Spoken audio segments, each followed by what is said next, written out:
could see her lying back in her satin dress. Well, happy Homebrew Wednesday. First of all, it's probably going to come out on a Tuesday. I'm going to try to get it out today. But first of all, very excited about this right here. This beer right here is a wonderful beer called Vernal Equinox. Really, I would probably call it Vernon Equinox because I live near Mount Vernon, and this is a slight modification to the recipe because I didn't have some of the hops that it called for. But if you look at the current Zymurgy magazine, and sorry, it should be reading backwards right now because I have the reverse view on my iPhone. But if you look at this, there was a Pro-Am competition for the Great American Beer Festival, and the guy that won, and I probably should have already, the guy that won, guy that took silver medal, this dude right here, what's his name, Gary Layton, he's from around here, he's from around these parts, and the cool thing about this whole story is that I read this issue when it came out. I saw that it was an English IPA recipe that won. So anyway, I said, well, yeah, let me try to brew that. If it won silver medal, it must be pretty good. The only thing that I couldn't do was it called for Galaxy hops, and a lot of you guys know already that Galaxy's having a shortage right now. So I substituted that with Citra. Everything else I did the same, except I added a 1 ounce dry hop of Equinox, which is Vernal Equinox. It's the main hop in the beer. And this thing, I mean, first of all, look at the clarity of this thing. Part of the reason I believe is that it calls for a 1 week cold crash. So I cold crashed it for a week, and you know, at the same time I was dry hopping it. So I actually dry hopped while I was cold crashing. I don't know if you're supposed to do that, but anyway, I really believe that this is like the best beer that has ever came out of my system. You know, it really is. It's a really, really, really good beer. So if you've got access to Zymurgy magazine, check it out. It's on page 72, it looks like. And like I said, Gary Layton. The cool thing is, now the weird part of the story is, a couple of weeks ago, I was taking my daughter to soccer practice, and I ended up at this Irish pub, and I'm sitting there having some snacks, and this guy next to me ended up being a distiller, and you know, I heard him talking about distilling, and I started saying, hey, you know, I'm a home brewer, and he goes, oh, I got a buddy that home brews, and he just won this Pro-Am competition. I'm like, oh, that's weird. I just brewed a beer this past weekend that I got in this homebrewing magazine. That was a guy from around here that won the silver medal, and he was like, oh, wait a minute, what was that? I said it was Vernal Equinox. He's like, that's my buddy Gary Layton. So anyway, friended this guy on Facebook and got a hold of Gary Layton and said, hey man, I brewed your beer, here it is, if you'd like to taste it. So anyway, he's going to taste this. I don't know if he's going to come over here and sample it at the Dean's List on tap, or if I'm going to bottle some up for him. But how cool is that? Is that like a cool story or what? So anyway, I got some brew footage that you're going to see later in the video. I did an Old School IPA rebrew. I changed it up a little bit. I added some Magnum for bittering up front, which the standard recipe just called for very small doses of Simcoe and Citra throughout the boil, kind of like a continuous hop type deal, and then a ounce of Columbus almost at the very end to try to get the bitterness up. I took the Columbus out, put an ounce of Magnum at the half an ounce at 60 and half an ounce at 45. And then I continued with the Simcoe, and we'll see what happens. I think, did I do anything else to it? I think, and I changed the grain bill a little bit. I used to use 3 pounds of Crystal 10. I substituted that with Crystal 40, 1 ounce, and kind of beefed up the 2-row a little bit. So we'll see what happens to it. It should kind of brighten the beer up a little bit, dry it out, which is kind of what I was looking to do. But a couple of shout outs real quick. First of all, shout out to Gary Layton for this wonderful beer. Dude, you're the man. This is, man, what a good beer.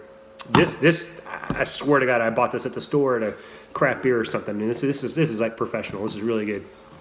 First of all, I turned into like a beer fairy. I sent a bunch of beer mails out, and I got some more I'm going to send out. I'm going to surprise you guys, and all of a sudden you get a note from the Dean's List saying you've got a package en route. But I've got a couple going to Wisconsin right now. I want to bottle some of this stuff up and send it out to Vernon Equinox.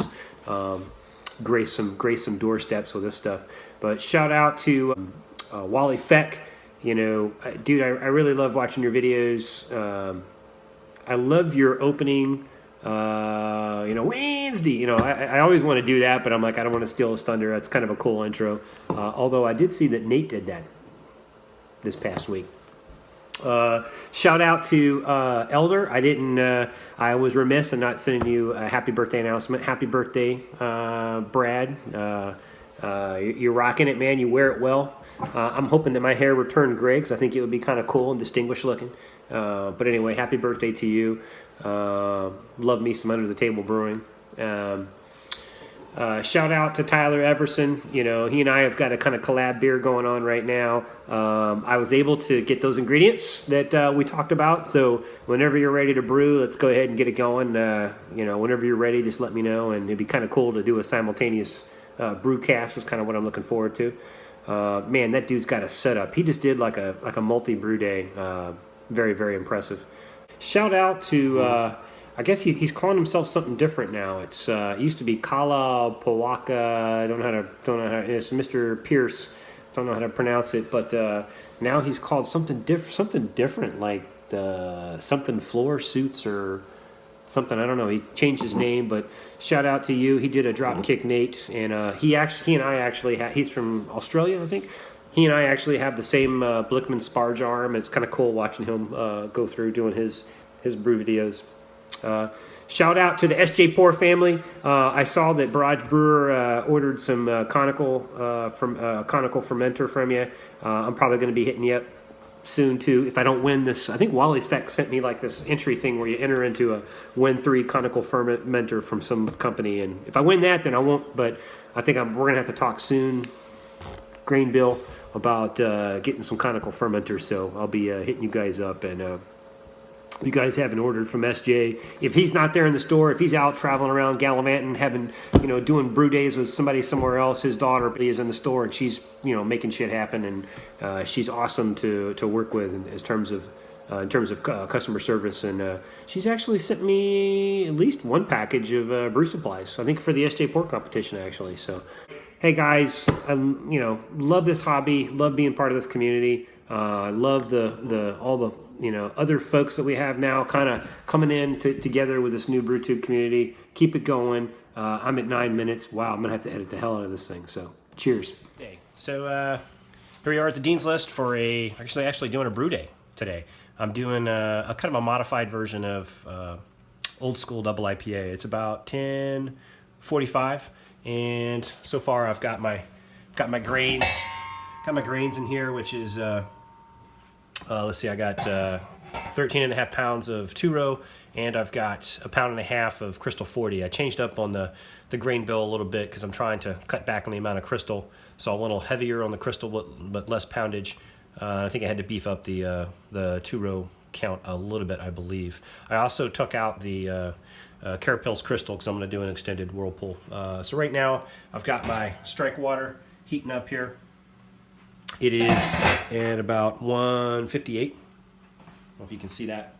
It's at about 158. So for hops, I'm doing my hop schedule. I'm doing a 60-minute and a 45-minute addition, each of a half ounce of Magnum. That's a change. Before I had bittered at the end of the boil with Columbus, but I'm trying to change it up because I've heard a lot of good things about Magnum, and do it at the front end instead of the back end. I'd also done a bunch of continuous hops of Citra and Simcoe in the original version. Since I put the Magnum in up front, I'm now kind of cutting it back to the last 30 minutes. So I'm going with a half ounce each of Citra and Simcoe at 30, the Werflock, and a quarter ounce of Citra at 15. At 10, I got a half ounce of Citra and a quarter ounce of Simcoe, and then the yeast nutrient, 5 minutes, quarter ounce of Citra, and then at flame out, I'm going to go down to 180 degrees and then whirlpool an ounce each of Citra and Simcoe at the end. I'll also do a dry hop of a couple of ounces of Citra, and I might have an ounce of Magnum to throw in there. you know, after I've fermented down for about 10 days or so. So just I wanted to kind of talk a little bit about the system here, and this is my standard setup when I'm doing brew day. I put my rubber mat down, got my 2 buckets here to catch. Once I went to these metal connectors, you really need the bucket so you don't have stuff dripping when you're changing out the hoses. So I got my HLT here.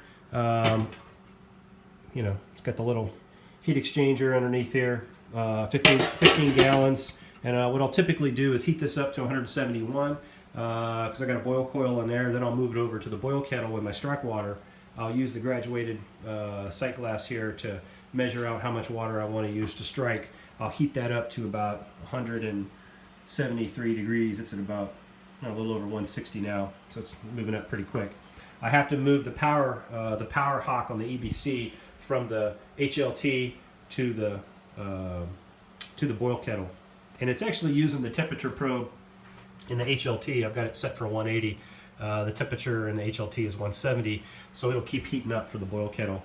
And then once I get my strike temperature, I will run the water through the pump at a slow rate and fill in from the bottom in the mash tun. It's really cool. You can just you can watch the sight glass slowly come down here and then rise up on the mash tun. So anyway, that's it for now. Try to come back as I'm doing various things throughout the brew. So cheers. Okay, we're back. We are now doing the underlet. So if you can watch, I don't know if you can watch that slowly, the water level slowly going down, so it's dripping out of the boil kettle through the pump and coming in through the bottom. And I don't know. I don't want to bore you watching the water come up, but that's how it works. It's pretty nifty. Yeah. So here it is after putting the strike water in, using underletting. I only stirred this for just a few seconds, and got the perfect consistency there. It's you